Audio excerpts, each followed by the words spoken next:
Breaking చూస్తున్నాం. ఆంధ్రప్రదేశ్లో తుని ఘటన సంచలనంగా మారింది. 13 ఏళ్ల బాలికపై 62 ఏళ్ల వ్యక్తి అఘాయిత్యం చేసినటువంటి పరిస్థితి. గురుకుల పాఠశాల నుంచి మాయమాటలు చెప్పి నిర్మానుష ప్రదేశానికి తీసుకెళ్లాడు తాటిక నారాయణరావు. కీచకుడు మీద పోలీసులు కేసు నమోదు చేసినటువంటి పరిస్థితి. పోక్సో చట్టం కింద కేసు కూడా నమోదు చేశారు. ఆ నిందితుని మీద బాలిక కుటుంబ సభ్యులు దాడి చేసినటువంటి పరిస్థితి.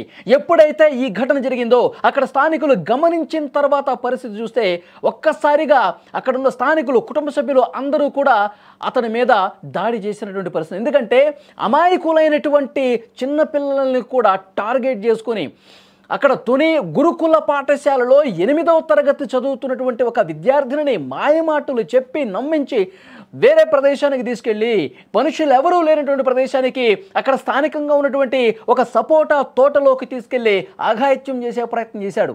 స్థానికులు గమనించారు. తాటిక నారాయణరావు ఇతని పేరు. అక్కడ మున్సిపల్ కౌన్సిలర్ అని చెప్తా ఉన్నాడు. అక్కడ స్థానికులు గమనించి ఈ పాపను ఏం చేయడానికి తీసుకెళ్తా ఉన్నాడని చెప్పి ఆ తోటలోకి వెళ్ళి చూస్తే చాలా దుర్మార్గంగా ప్రవర్తిస్తున్నటువంటి పరిస్థితి. వెంటనే క్వశ్చన్ చేశారు. వీడియోను కూడా రికార్డ్ చేశారు.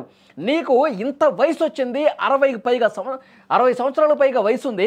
ఆ పాపకి నువ్వు తాతలాంటి వ్యక్తివి, ఇంత దుర్మార్గంగా ఎట్లా ప్రవర్తిస్తావు? కామంతో కళ్ళు మూసుకుపోయాయా వెధవ అంటూ ఆయన్ని చాలా తిట్టినటువంటి పరిస్థితి. కానీ ఆ వీడియో చూస్తే ఒక్కసారి మీకు కూడా అర్థమవుతుంది. బెదిరించే పరిస్థితికి వచ్చాడు. నేను మున్సిపల్ కౌన్సిలర్ని అయితే ఏంటి, ఆమెని తీసుకొచ్చే క్రమంలో కూడా మూత్ర విసర్జన కోసం అని చెప్తే నేను తీసుకొచ్చాను, నాదేం తప్పు అని చెప్పి బెదిరిస్తూ ఉన్నాడు. చేసిందే తప్పు. కామంతో కళ్ళు మూసుకుపోయి పిచ్చి చేష్టలు చేస్తూ ఇంత దుర్మార్గంగా ప్రవర్తించినటువంటి ఆ వ్యక్తి అసలు ఆ వీడియో చూడండి. ఒక్కసారి ఏమన్నాడు చూడండి.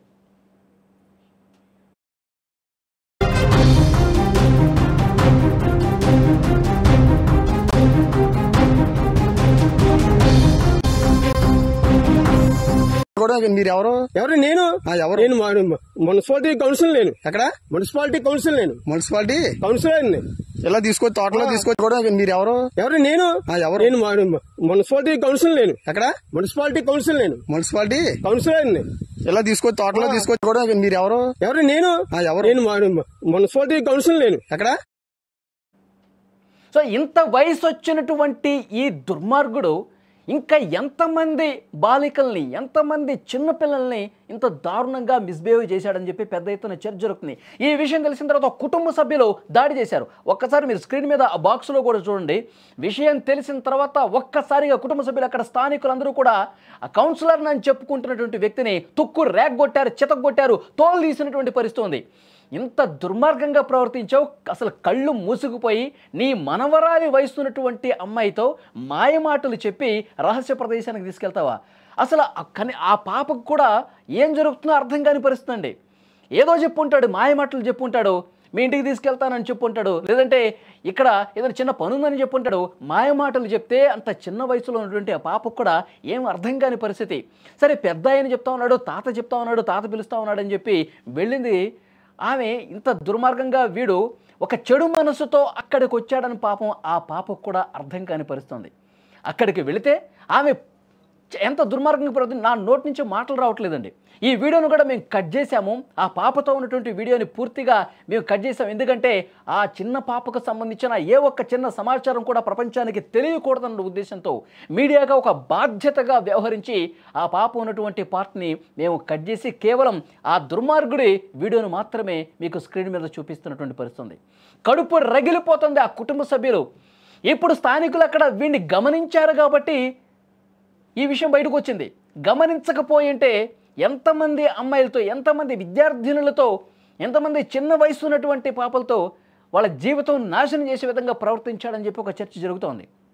దీని మీద పోలీసులు కూడా కేసు నమోదు చేశారు. ఈ చితకొట్టిన తర్వాత ఈ ఘటన సంబంధించిన విషయం పోలీసులకు తెలిసిన తర్వాత అక్కడికి వచ్చారు. డిఎస్పీ కూడా దీని మీద మాట్లాడారు. ఒక్కసారి వినండి.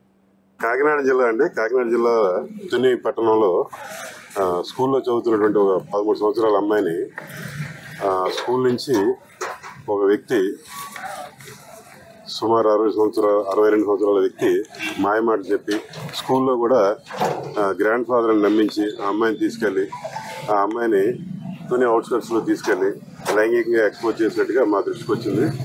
వచ్చిన వెంటనే అమ్మాయిని ఎగ్జామ్ చేసి అలాగే అమ్మాయి తల్లిని వారిని రప్పించి కేసు నమోదు చేయడం జరిగిందండి పోక్సో చట్టం కింద.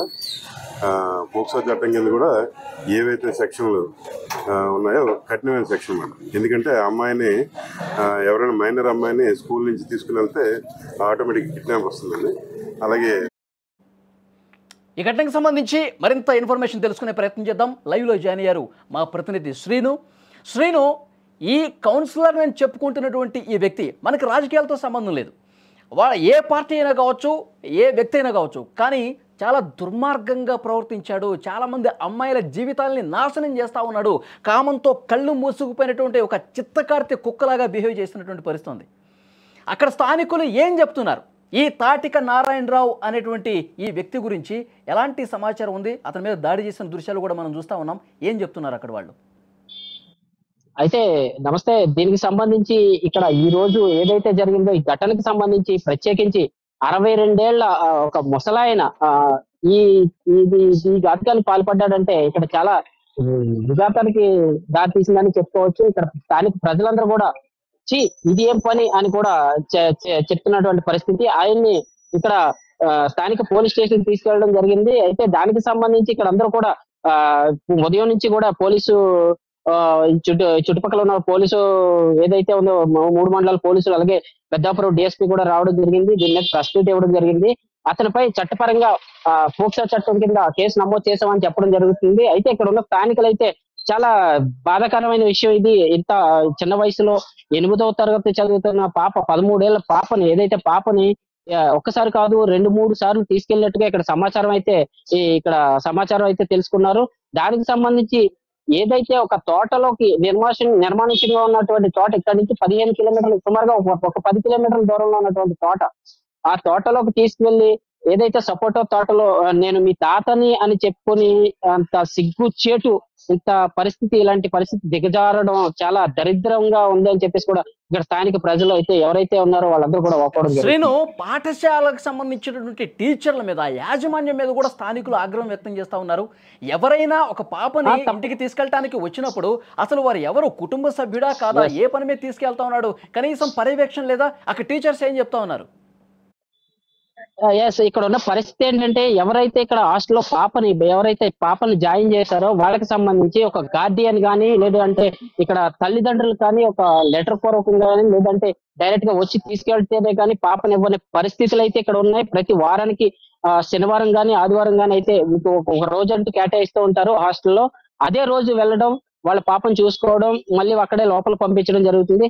అలాంటిది అటువంటి ఏ సంబంధం లేనటువంటి వ్యక్తి నేను వాళ్ళ తాతని అని చెప్పుకుని లోపలికి వెళ్ళి అదే 2-3 సార్లు తీసుకురావడం అంటే చాలా ఇక్కడ ఎంత లోపం. వీళ్ళు ఏదైతే ఉపాధ్యాయులు అలాగే వార్డెన్ ఉన్నారో వాళ్ళలో చాలా లోపం కనిపిస్తుందని ఇక్కడ స్థానికులందరూ కూడా చాలా బాధాకరంగా ఇచ్చేస్తున్నారు. అంటే ఇలాంటి పరిస్థితులు ఇక్కడైనా ఇంకా ఎక్కడైనా జరుగుతున్నాయి హాస్టల్లో అనే పరిస్థితి కూడా ఇక్కడ నెలకొంది. అలాంటి వాళ్ళని ఎలా చేస్తారు లోపలికి? మేము వస్తేనే మాకు పాపను చూపించరు, 10 ప్రశ్నలు వేస్తారు, మమ్మల్ని దూరంగా ఉండమంటారు. అలాంటిది ఎవరో తెలియని ఒక వ్యక్తి వచ్చి లోపలికి వచ్చి ఒక అమ్మాయిని ఎవరైతే ఉన్నారో అమ్మాయిని నేను తాతనని చెప్పి తీసుకుని వెళ్తుంటే అక్కడ లోపల ఉన్న సిబ్బంది వీళ్ళకి ఏదైనా సహాయం చేయకుండా అంత పని జరగదని కూడా ఇక్కడ స్థానికులు వాపోతున్నారు. నాకు కూడా వస్తుంది శ్రీను, అంటే టీచర్స్ కావచ్చు, అందులో ఉన్న పనిచేసే వాళ్ళు ఈ కౌన్సిలర్ అని చెప్పుకునే ఈ నారాయణరావుకి ఏమైనా లొంగిపోయిన పరిస్థితి ఉందా? ఏమన్నా కుమ్మక్కైపోయి అతనికి ఏమన్నా సహకరిస్తున్న పరిస్థితి ఉందా? పోలీసులు ఏం చెప్తా ఉన్నారు? ఎస్ అయితే పోలీసులు అయితే దర్యాప్తు చేస్తున్నారు. పోలీసులు అయితే ప్రత్యేకంగా కేసులుగా కూడా ఆయన మీద నమోదు చేయడం జరిగింది. దీనికి సంబంధించి లోపల ఎవరొకరు సహాయం అయితే లేకుండా ఈయన బయటకు తీసుకెళ్లే ప్రసక్తే లేదని చెప్పేసి కూడా ఇక్కడ స్థానికులందరూ కూడా చెప్తున్నారు.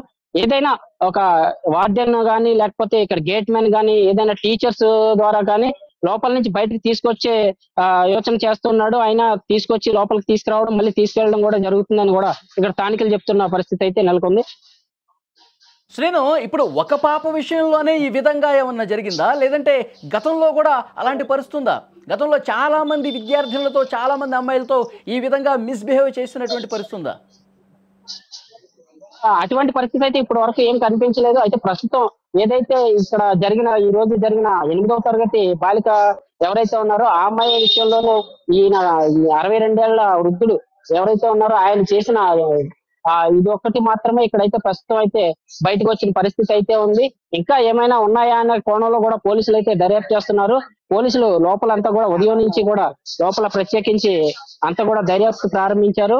దీనికి సంబంధించి ఇక్కడ ఉన్నటువంటి ఏదైతే ఉందో లోకల్ గా ఉన్నటువంటి వీళ్ళందరూ కూడా వచ్చి ఇక్కడ మా పోరాటం చేస్తూ మాకు ప్రత్యేకించి బాధితురాలకి ఏదైతే ఉందో బాలికకి న్యాయం జరగాలి, ఎట్టి పరిస్థితుల్లోని నిందితులు వదిలిపెట్టొద్దని కూడా చెప్తూ ఉన్నారు.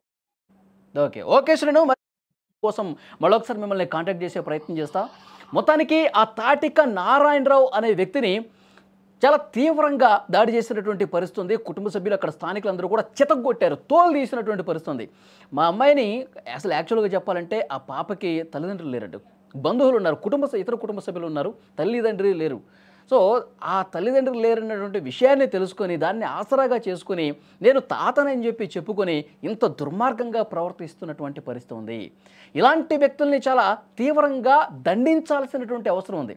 ఇప్పుడు అతని మీద భౌతికంగా దాడి చేస్తున్నారు. ఆ చట్టాన్ని అట్లా చేతుల్లోకి తీసుకొని దాడి చేయాలని చెప్పి నేను చెప్పను, అది కరెక్ట్ కాదు. కానీ పోలీసులకు అప్పగించాలి. కానీ ఈ విధంగా శారీరకంగా దాడి చేయటం కంటే కూడా చట్టంతో సీరియస్గా పనిష్ చేయాల్సినటువంటి అవసరం ఉంది.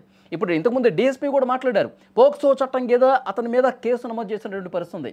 ఇంకా బలమైనటువంటి చట్టాలు ఉపయోగించి చట్టంతో దాడి చేయాలి అతన్ని.